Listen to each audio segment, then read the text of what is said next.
আসসালামু আলাইকুম রহমতুল্লাহি বরকাতুহ। প্রিয় দর্শক বন্ধু, আজকে আপনাদের সামনে এমন একটা গুরুত্বপূর্ণ আমল আজকে আপনাদেরকে দেব, যে আমলটা আপনি যদি করতে পারেন, যতই শক্তিশালী জিন হোক না কেন আপনার কোনো কিছু ক্ষতি করতে পারবে না, এবং যতই বড় জাদুঘর হোক না কেন আপনার জাদু করে কোনো কিছু ক্ষতি করতে পারবে না। কারণ এই যে আমলটা আজকে আপনাদেরকে দেব, এই আমলটা অন্য কোনো বই থেকে দেখে নয়, এই আমলটা সরাসরি কোরআন শরীফ থেকে দেবো ইনশাআল্লাহ। কারণ সমস্ত বিদ্যা কিন্তু মিথ্যে হতে পারে, আল্লাহ রব্বুল আলামিন কালাম কোনোদিন মিথ্যা হতে পারে না। কারণ আল্লাহ কোরআনের মধ্যে বলেছেন, অনুনাজ্জিলু মিনাল কোরআনি মা হুয়া শিফাউ ওয়া রাহমাতুল লিল মুমিনিন। কোরআনের আল্লাহ রব্বুল আলামিন কোরআনকে দিয়েছেন শেফা স্বরূপ। মুমিন যারা হবে তারা কিন্তু কোরআন থেকে শেফাটা নেবে। চলুন বন্ধুরা, আজকে আপনাদেরকে সেই শক্তিশালী এমন একটা আমল আপনাদেরকে দেব, যে আমলটা আপনি যদি করতে পারেন, অবশ্যই আমি আল্লাহর কাছে সর্বোচ্চ আশাবাদী, আপনি কোনো জিন কোনো জাদুঘর জাদু দিয়ে আপনি ক্ষতি করতে পারবেন।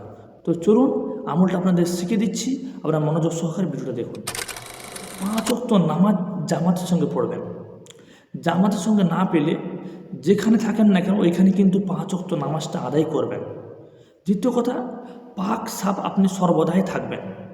আমলটা কি বলছি আপনারা শুনে নিন।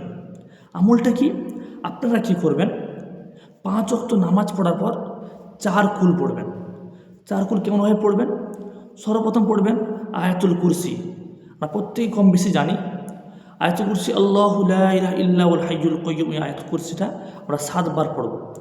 7 বার না বলে কমপক্ষে 5 বার পড়ব, পড়ে নিজের শরীরের মধ্যে দম করব। এরপরে পড়ব সূরা কাফিরুন, কুল ইয়া আইয়ুহাল কাফিরুন লা আ'বুদু মা তা'বুদুন। এই সূরাটা, এটাও 7 বার না পড়লে 5 বার পড়ে নিজের শরীরের মধ্যে দম করব। তারপর রয়েছে সূরা ইখলাস, কুল হুয়াল্লাহু আহাদ।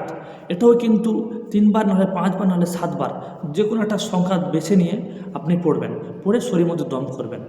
এরপরে কি করবেন, সূরা ফালাক পড়বেন 7 বার, সূরা নাস পড়বেন 7 বার, পড়ে নিজের শরীরের মধ্যে দম করবেন। দম করার পর আপনি কোন গোটা শরীরের মধ্যে ভালো করে গোটা শরীরের মধ্যে এরকম করে দম করে গোটা শরীরে হাত বুলিয়ে দেবেন।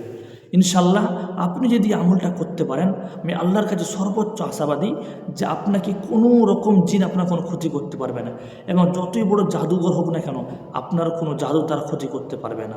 প্রিয় বন্ধুরা, এই পর্যন্ত ছিল ভিডিও। আপনাদের কেমন ভিডিও লাগবে আপনারা অবশ্যই কমেন্টে জানিয়ে যাবেন। ইনশাল্লাহ ওই টপিকে পরবর্তী ভিডিও করবে ইনশাল্লাহ।